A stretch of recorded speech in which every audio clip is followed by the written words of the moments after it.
Hello viewers and welcome back. Firstly, thank you for watching the series so far. Thank you for also bearing with the poor audio issues. I'm hoping these will now be sorted because I've invested in this microphone right here, which seems to be a lot clearer and a lot louder than my previous one. You join me on the team screens for today. We finished the season, literally just finished it 2:30 on the Saturday 2nd of May, and we finished today. So 2.5 hours after kickoff, we're here looking at next season. So I've broken the squad down into positions at the moment, and I've looked at the squad that we've got available to us currently and what we'd like to do next season. Goalkeepers wise, I'm looking at keeping all three. Matt Ingram, I'm a bit unsure about at the moment. It'll depend on what he wants to do, whether he wants to go play football. If he does, then we'll sell him, but if he's happy to stick around again for another season, we'll keep him. Defenders wise, a little bit more going on here. Angus McDonald's contract's up, he's going to go. We're going to try and get rid of Tafazoli as well. Pennington, I'm not interested in keeping whatsoever. Beck, he's staying unless we get a ridiculous offer for him. He's staying. Bibel's an odd one, because I said at the start of the season when we signed him, he could provide backup for 2 seasons. He's 33 now. He's declining a lot. He's starting to decline. So it might be a case of seeing how just keeping him for another season as a last resort backup, or if we can get even 50 grand for him, it's better than nothing. Device, he's definitely staying. McLaughlin, I want him to stay because he's young, or youngish. He'll be 24 going into the new season, 23, 24. We just have a quick look at him. He's got some good stats. He's currently at 3-star potential, 3.5-star. And he's actually, he's going to stay. I've just looked now. He's a lot better than what I thought he was, actually. I think he's improved a lot this season from being out on loan to start with. And if Pennington's going and we're looking at getting rid of Tafazoli, we definitely need to keep him. My original plan was to loan him out, but we won't be doing that unless things change. Alan Hutton, I'm happy for him to stay for another season. I need to get him a new contract offered. Robbie McKenzie, he's staying. Eric Lehigh, I'm happy to keep him for another season because he's quite versatile as he plays on the left and right. And I think he's quite a good member of the squad to have around. Again, he's still got some good attributes here.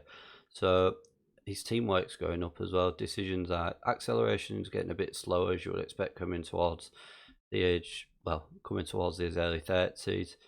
But he's still 3.5-star.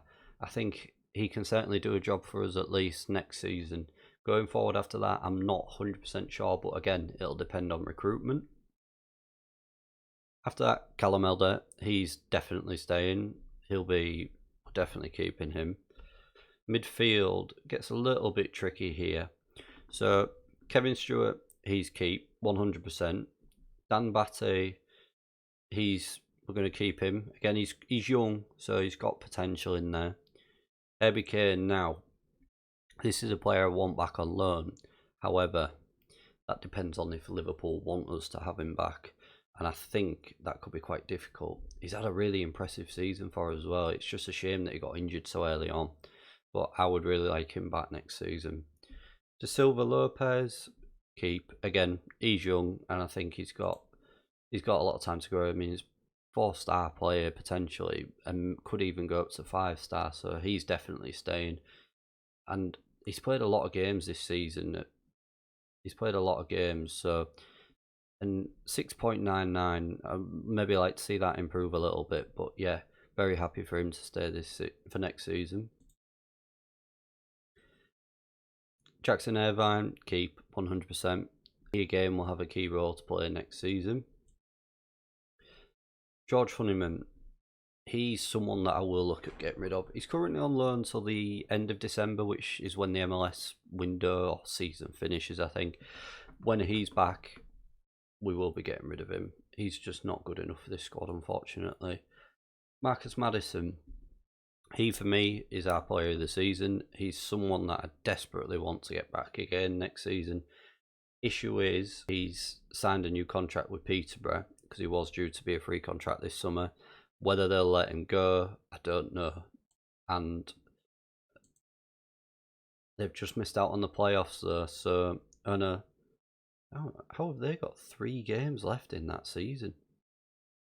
Well, so they could still actually make the playoffs, so they could be in this league next season, but I think it'll really depend on how they finish, and with the takeover still going on, what money we've got, but I really would like to keep him here next season.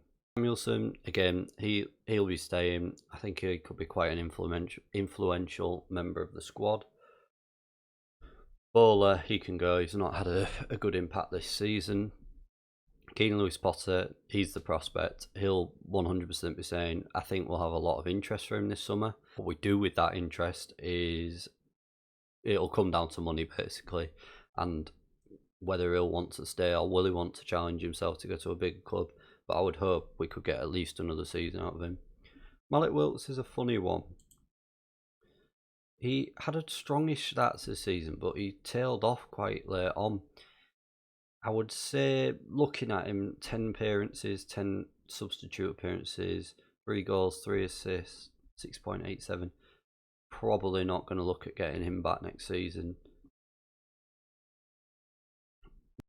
Norbert Balog, he's someone I want to keep. Again, had a good start to the season, but I think he drifted off towards the end. But if we keep him, I mean, he's potential 4-star. He's currently still only 2.5, so there is a player in there, I think. And if we play him enough, I think he'll come good. James Scott, he's someone I want to keep. 19 years old, really good season. 7 goals, 3 assists,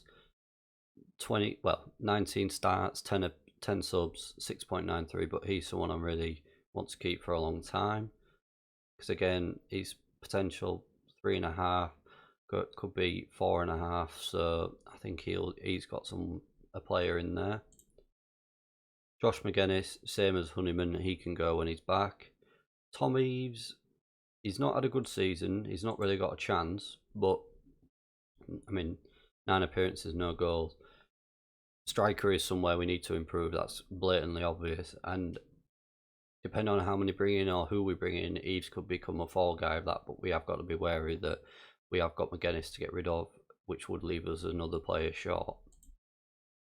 Dwight Gale, no interest in keeping him. I've never been so disappointed by a loan signing. 11 appearances, no goals, an average of 6.56. I was so excited to get him as well. I thought he would have made a big difference this season, but he's not had the impact that I was hoping for, and I've got no interest in keeping him next year. Hendrik Wadam, I'm hoping for a big season from him next year.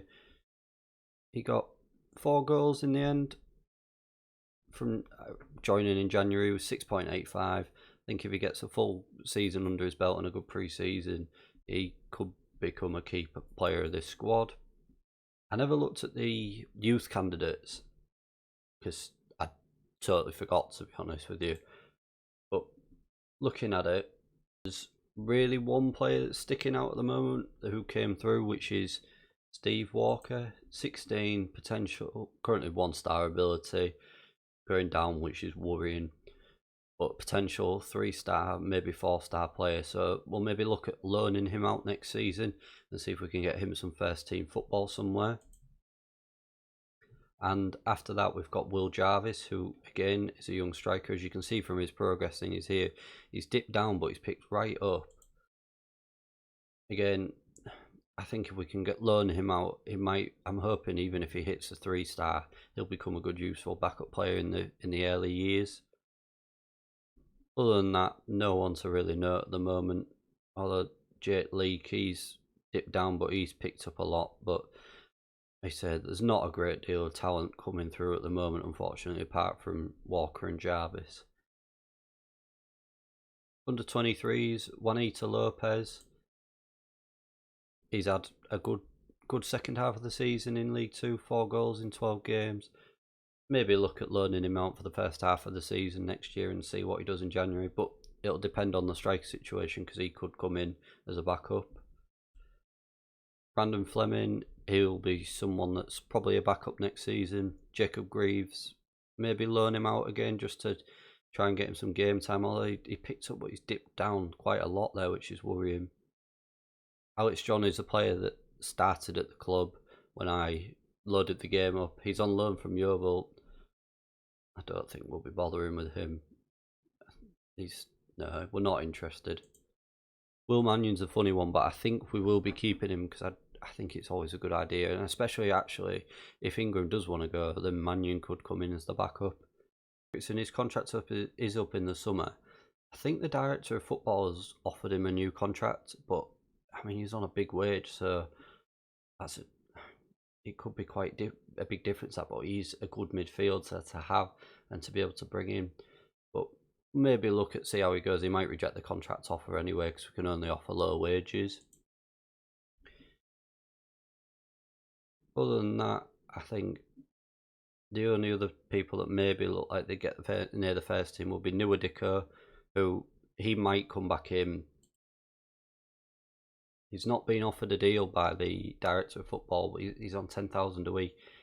He might come in as a backup. It depends if he wants a new deal or not. And David Milinkovic, he can go. His contract doesn't even end with Vancouver until the end of December, but I've got no interest in keeping him here. Other than that, the reserve players, as you can see, there's not a great deal. These are the league stats of the players. Madison, top goal scorer with 11, 10 assists.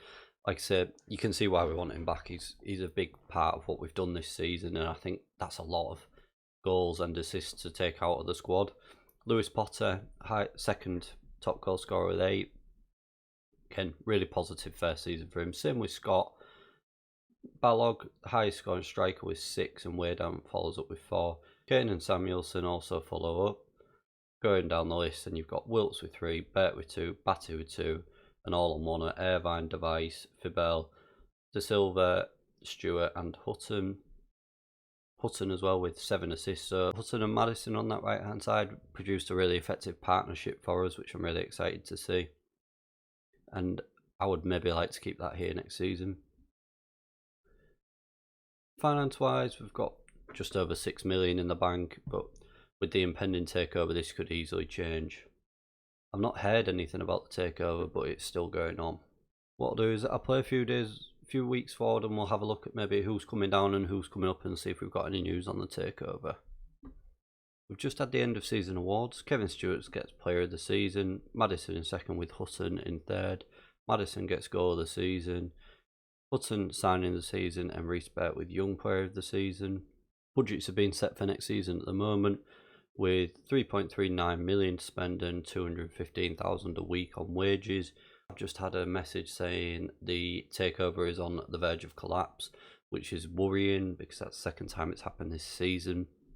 Just had the vision for the season. Next year the board want us to finish mid-table, but I'd like to think if we got a takeover we could finish a bit higher than that. Other than that, do not sign players over the age of 30. Well, we've definitely not done that this season, but going forward might have to look at that. Other than that, it all seems fairly similar to this year. We'll accept those. These end of season team meetings always go wrong. We'll see if this goes any better. So what do we want to do? It's been a long season. I hope you've all had a good break. You need to come back fully refreshed and I'm aiming for the playoffs. That's gone average. Top half? Oh no. Yeah, that's gone bad. Really bad actually. Good. Well, that went well. Ericsson had been offered a contract that he's now accepted. He's now on 14.75 thousand a week. He's took a bit of a wage cut, so he could be quite useful for next season. He's now on a 2-year deal, so could be interesting to see where we fit him back in next season. Another update as we're going on, viewers. Nuadiko has signed a 2-year deal on 7,500 a week, so he's took a bit of a pay cut as well. Again, good to see that he will still be here next season. Our fears are here, viewers. the takeover was off, then it was on, and it's collapsed. So we're back to square one. 3 million to spend. Tough summer ahead, unless a quick deal can be done. But this is the second takeover we've had now, and they've both fallen through. Fingers crossed it's third time lucky, because we could really do with that. Looking ahead to next season, coming down from the Premier League, and Norwich, Newcastle and Watford, so 3 big teams coming down, who I'm sure will put up a good fight in the aim of getting promotion next season. Just one final point today, viewers. We will play through to probably the start of the season now. If you have enjoyed what you've seen today, please don't forget to like, share and subscribe. Any support is greatly appreciated, and I will see you again tomorrow.